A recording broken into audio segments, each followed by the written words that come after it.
ताउम्र गालिब बस यही भूल करता रहा, धूल चेहरे पर लगी थी और वो आईना साफ करता।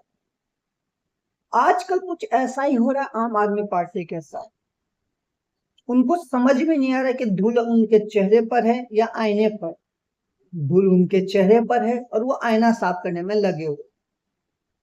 अगर आप आम आदमी पार्टी के राजनीतिक करियर की बात करें तो उसमें सबसे जो बड़ा नेता है, जो सबसे बड़ा उनका लीडर है, वो है केजरीवाल।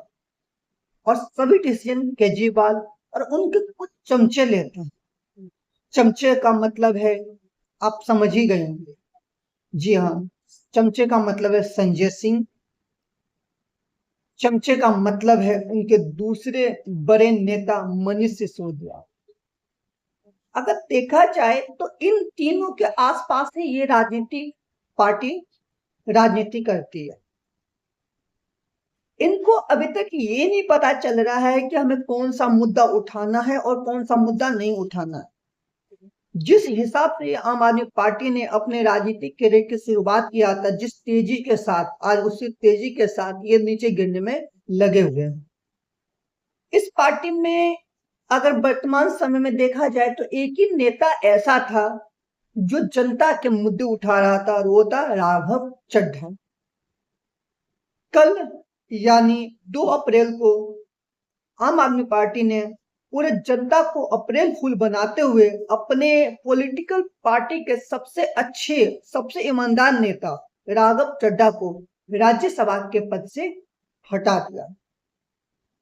मतलब आप इनके राजनीतिक उद्देश्य को समझने की कोशिश करो, ये आपको कहीं नहीं दिखेंगे। ये किस अंधकार में जा रहे हैं ये यही बता सकते हैं। धूल इनके चेहरे पे लगी है और ये आईना साफ करने में लगे हुए।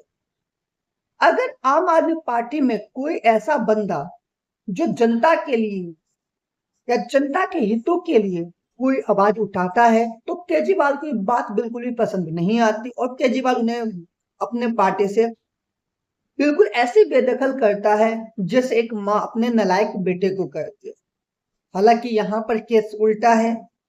यहाँ पर नालायक बेटा केजरीवाल है, लेकिन वो दूसरे नेताओं को अपने पॉलिटिकल पार्टी से बाहर करे।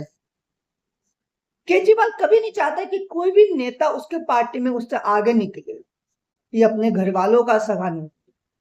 तो कैसे कोई उम्मीद कर सकता है कि एक पॉलिटिकल पार्टी का नेता अपने पार्टी के सदस्य के प्रति ईमानदार होगा। मुझे ये सुनकर कल बहुत ही ज्यादा दुखी हुआ या खेद हुआ कि उसने एक इतने ईमानदार नेता को अपनी पार्टी से बाहर कर दिया। ये कुछ भी या इनमें से कोई भी जनता का मुद्दा नहीं उठाता, और जो उठाते हैं उनको ये इसी तरीके से बाहर करते हैं। अब देखने वाली बात यही है कि पंजाब के इलेक्शन में और दिल्ली के इलेक्शन में इस पार्टी का क्या हाल होता है। हालांकि दिल्ली के इलेक्शन में पिछले साल बुरा हाल हुआ, और मुझे पूरा उम्मीद है कि 2030 में भी इस पार्टी को कोई भी अपने किसी भी राजनीतिक क्षेत्र से विजय नहीं बनाएगा। उम्मीद करता हूँ पंजाब का इलेक्शन, गुजरात का इलेक्शन और बाकी इलेक्शन में भी इनको मुंह की खानी पड़े ताकि इनकी आंखें खुले।